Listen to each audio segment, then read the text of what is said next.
The floodwaters had receded, and Noah, his family, and the animals stepped onto dry land. The world was being renewed after God's judgment. Genesis 9, verse 1. Noah, known as a righteous and blameless man before the flood, took on the role of humanity's new patriarch.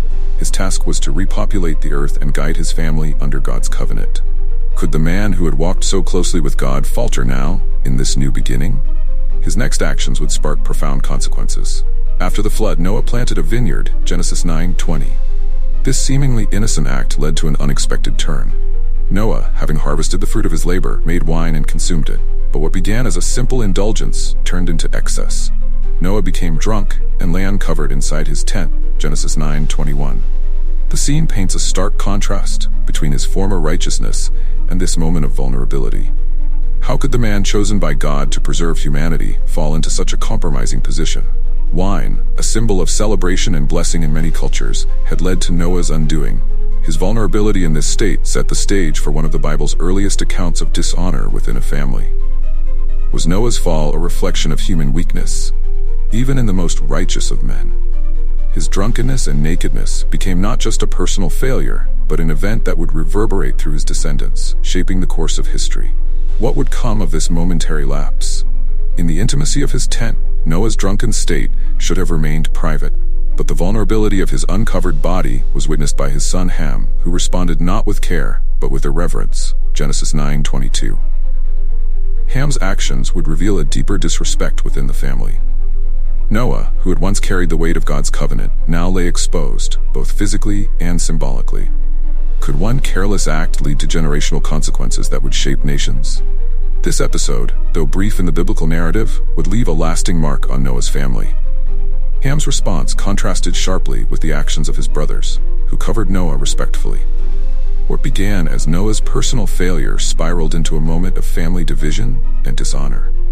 The ripples of this moment would stretch far beyond the walls of Noah's tent, leading to an unfolding drama between his sons. How would this event shape the future of their descendants?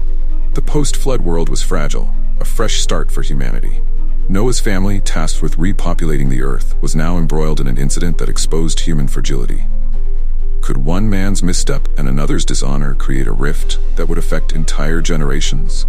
This moment would serve as a reminder of humanity's continual struggle between righteousness and sin, even in a world freshly cleansed by God's judgment. How would Noah respond to his son's dishonor? Viticulture, the cultivation of vines for wine production, was already an established practice in the ancient Near East. Wine was integral to social and religious rituals, symbolizing both abundance and joy. However, the very thing that symbolized blessing could also lead to excess. Noah's consumption of wine wasn't unusual, but his drunkenness was. This incident demonstrates how a common, even blessed practice can become a snare when taken too far. Could Noah have anticipated the consequences of his indulgence? Wine, often seen as a symbol of divine blessing, played a significant role in the cultures of the ancient world.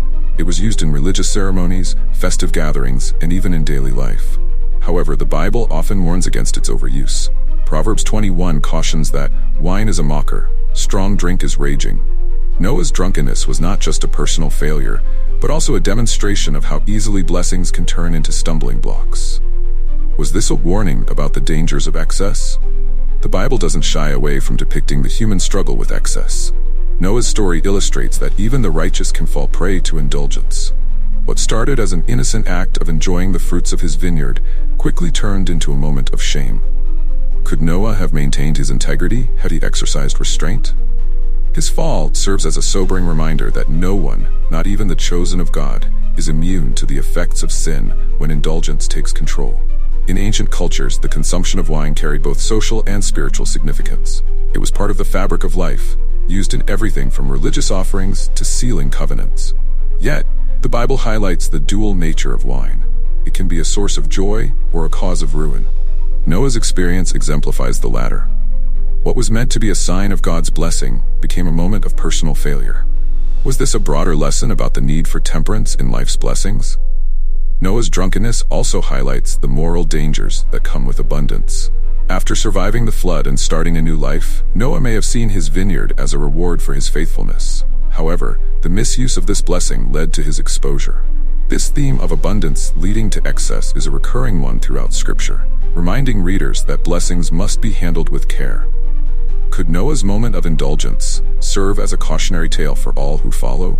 The lesson of Noah's vineyard is timeless. While God provides blessings, humans often struggle with managing them responsibly. Wine, like many of God's gifts, can be used for good or for harm.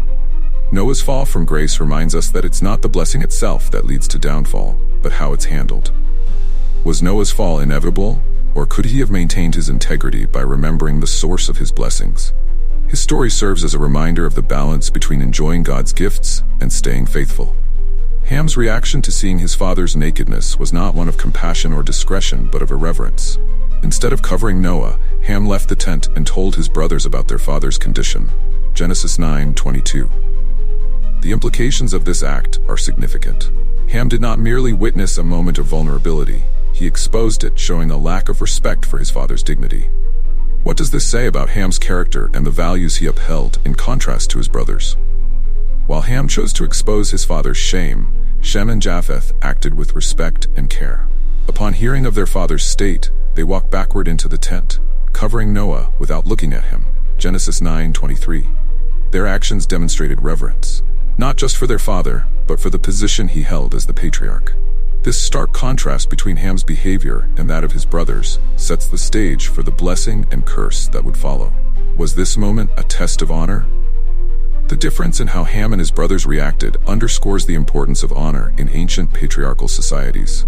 A father's authority and dignity were paramount, and to violate that, even unintentionally, was seen as a grave offense.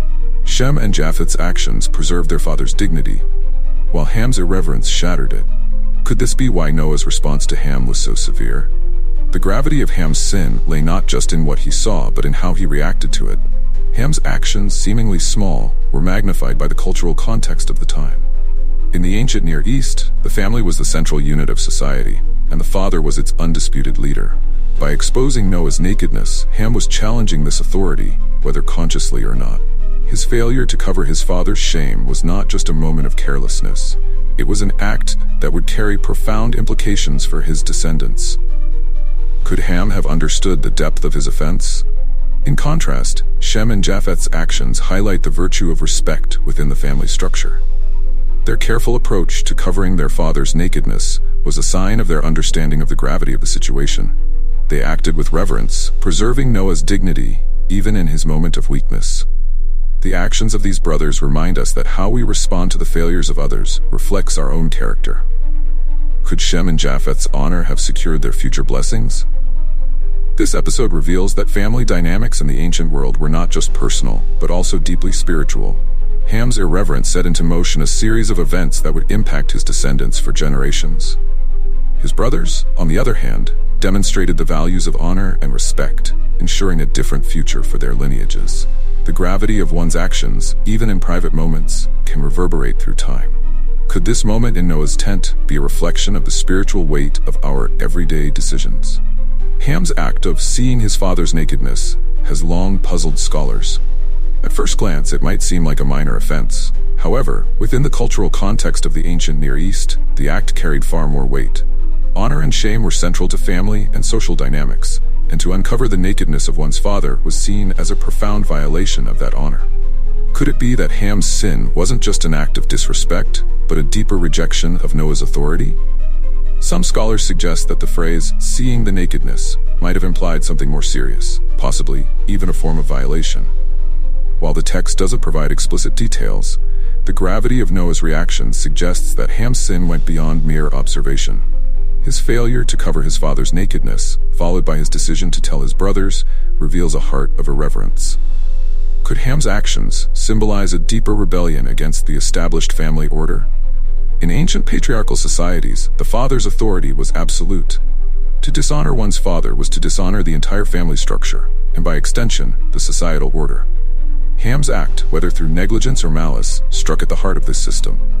His failure to protect his father's dignity represented a challenge to Noah's role as the patriarch. Was Ham, in this moment, attempting to undermine Noah's position within the family? The contrast between Ham's actions and those of his brothers highlights the gravity of his sin. While Shem and Japheth went out of their way to preserve their father's dignity, Ham exposed his father's vulnerability. This was more than a failure to act, it was a deliberate decision to leave Noah exposed. Could Ham's actions be seen as a foreshadowing of deeper divisions within his descendants, setting the stage for future conflict between nations?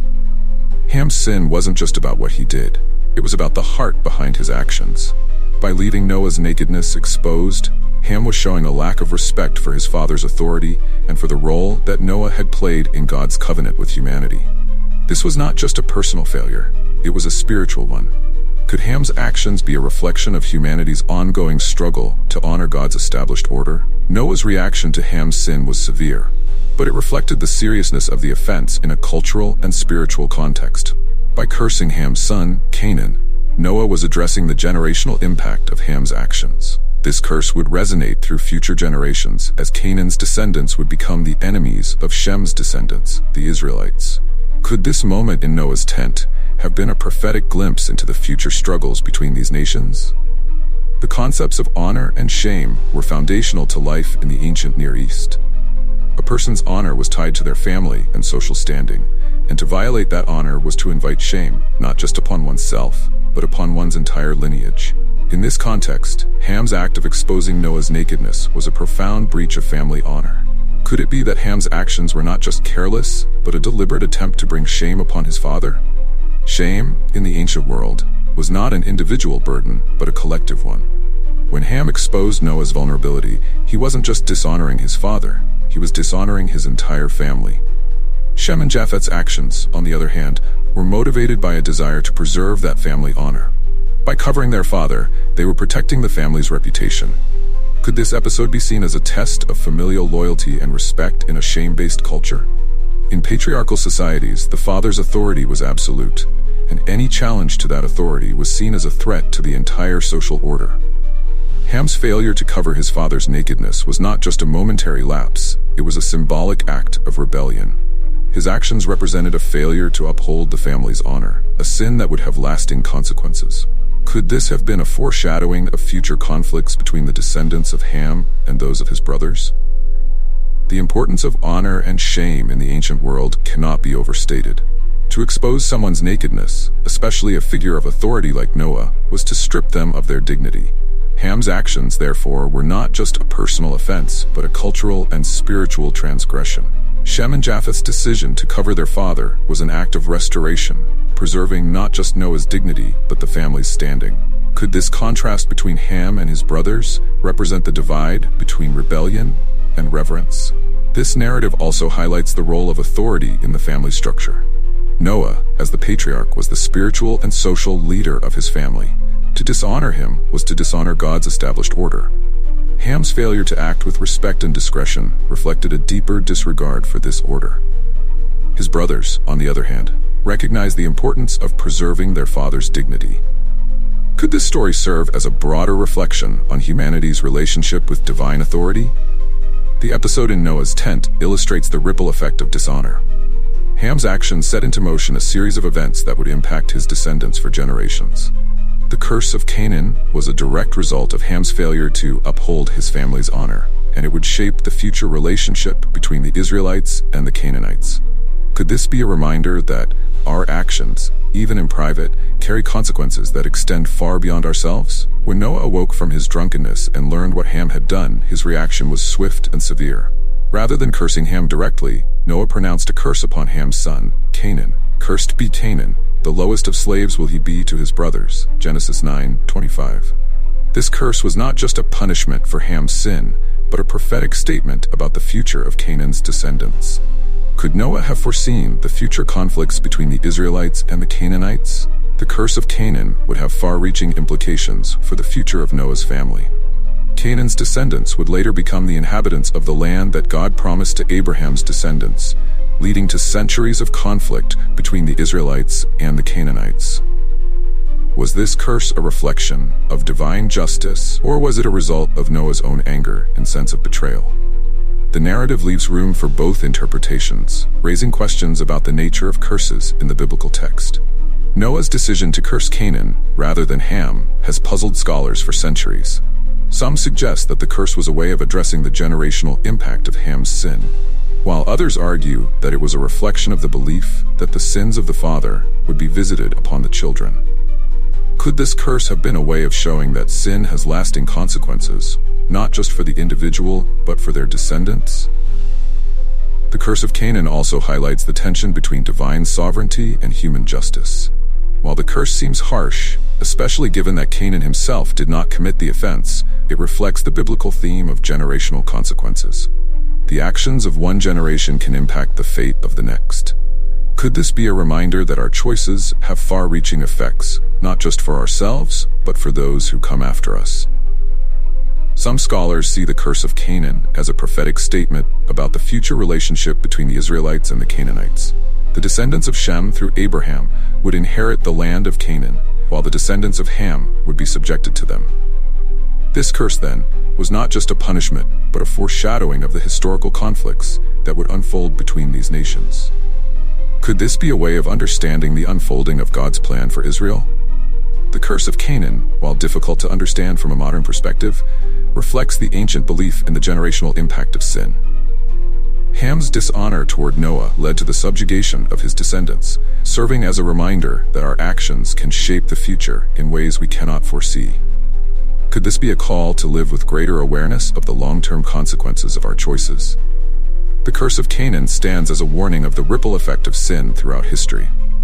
The cursing of Canaan, Ham's son, raises complex theological questions about justice and the transmission of consequences through generations.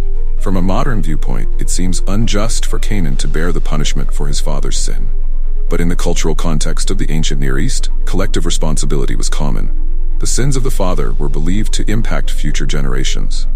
Was this curse a reflection of cultural norms, or was it part of a larger divine plan?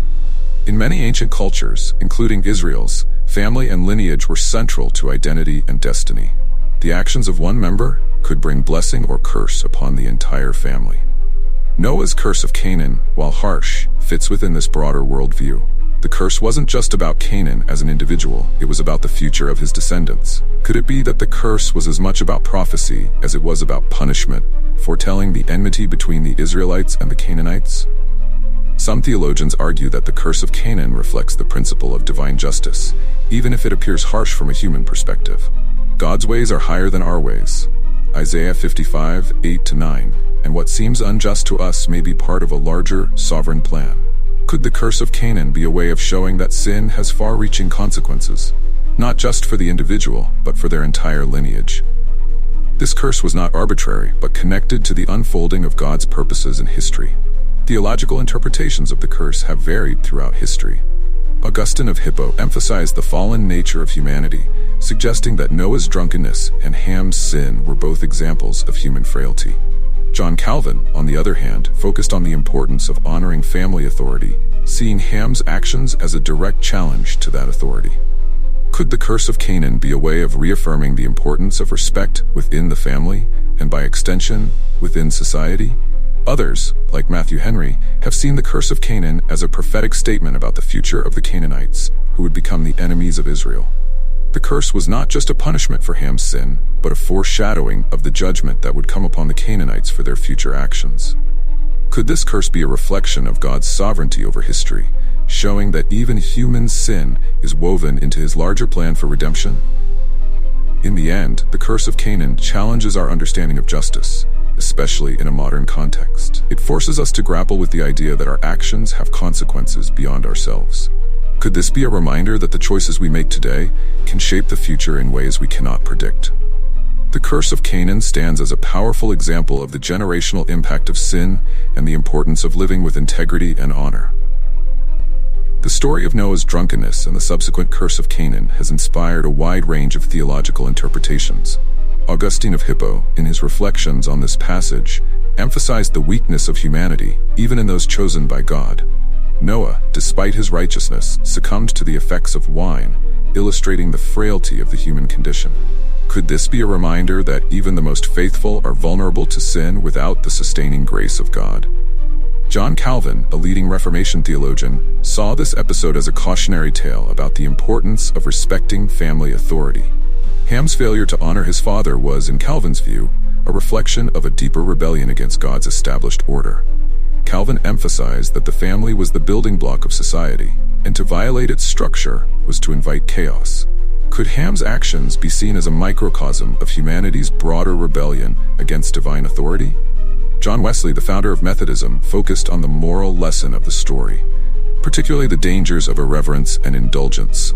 For Wesley, Noah's drunkenness was a warning about the dangers of excess, while Ham's actions represented the failure to show proper respect to those in authority.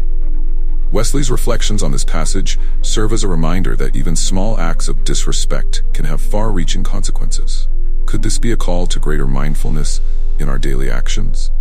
Karl Barth, one of the most influential theologians of the 20th century, viewed this passage through the lens of human frailty and divine grace. For Barth, the story of Noah's drunkenness was not just about human failure, but about the need for redemption. Noah's vulnerability and Ham's irreverence illustrated humanity's ongoing struggle with sin. But in the midst of this failure, God's grace remained. Could Barth's interpretation be a reflection of the larger biblical narrative of redemption through grace? Matthew Henry, a renowned Bible commentator, emphasized the moral and spiritual lessons of this passage. For Henry, the story served as a warning about the dangers of indulgence, both in terms of Noah's drunkenness and Ham's irreverence. Henry also saw the curse of Canaan as a prophetic judgment, one that pointed to the future subjugation of the Canaanites by the Israelites. Could Henry's reflections serve as a reminder that the Bible's moral lessons are not confined to the past, but speak to every generation? Each of these theologians offers a unique perspective on the story of Noah's drunkenness and Ham's sin, but they all point to a common theme: the fragility of humanity and the need for divine grace. Could this be the ultimate lesson of the story, that even in our moments of failure, God's grace is sufficient? The story of Noah, Ham, and Canaan invites us to reflect on our own lives, asking where we might need to seek God's grace and forgiveness. The story of Noah's drunkenness, Ham's irreverence, and the subsequent curse of Canaan offers profound lessons for Christian life today. At its core, the narrative highlights the dangers of indulgence and the importance of maintaining honor within the family. Noah's fall serves as a reminder that even the most righteous can stumble when they lose sight of God's guidance. Could this be a call for Christians to live with greater vigilance and humility in the face of temptation? The episode also underscores the importance of respect within the family structure. Ham's failure to honor his father, contrasted with the reverence shown by Shem and Japheth, serves as a powerful reminder of the biblical command to honor your father and mother, Exodus 20:12. In a world where family dynamics are often strained, could this story be a reminder of the importance of maintaining respect and dignity in our relationships? The curse of Canaan also offers a sobering reflection on the long-term consequences of sin. Ham's actions, seemingly small, led to a curse that would affect his descendants for generations. Could this be a reminder that our choices today can shape the future in ways we cannot predict? The narrative encourages Christians to live with an awareness of the ripple effects of their actions, knowing that sin can have far-reaching consequences beyond our immediate circumstances. At the same time, the story of Noah's fall also points to the need for grace and forgiveness. Noah, though a righteous man, was not immune to failure. His drunkenness serves as a reminder that all humans, no matter how faithful, are in need of God's grace. Could this be a message of hope for those who have stumbled, showing that God's forgiveness is always available, even in the wake of failure? The story of Noah, Ham, and Canaan also invites reflection on the nature of justice. The curse of Canaan, though harsh, reflects the broader biblical theme of generational consequences. However, it also points to the sovereignty of God, whose justice and mercy often transcend human understanding. Isaiah 55:8-9. Could this be a reminder that, while we may not always understand God's ways, we can trust in His ultimate plan for redemption and justice? In the end, the story of Noah's drunkenness and Ham's sin serves as both a warning and a message of hope. It calls Christians to live with integrity, honor, and respect, while also reminding them of the need for grace and forgiveness. Could this ancient narrative be a reflection of the ongoing struggle between sin and redemption, one that continues to play out in the lives of believers today? The lessons of Noah's family remain relevant, offering guidance for living a life of faith and humility. How does this ancient narrative resonate with your own life? Have you ever found yourself at a crossroads, where one decision could impact your future or the lives of those around you? We invite you to reflect on these questions and explore more biblical insights by subscribing to our channel. Don't miss out on the upcoming videos where we dive deeper into the rich stories of Scripture and their relevance for today. Leave your thoughts in the comments. How do you think the story of Noah's family applies to modern life? We'd love to hear your perspective.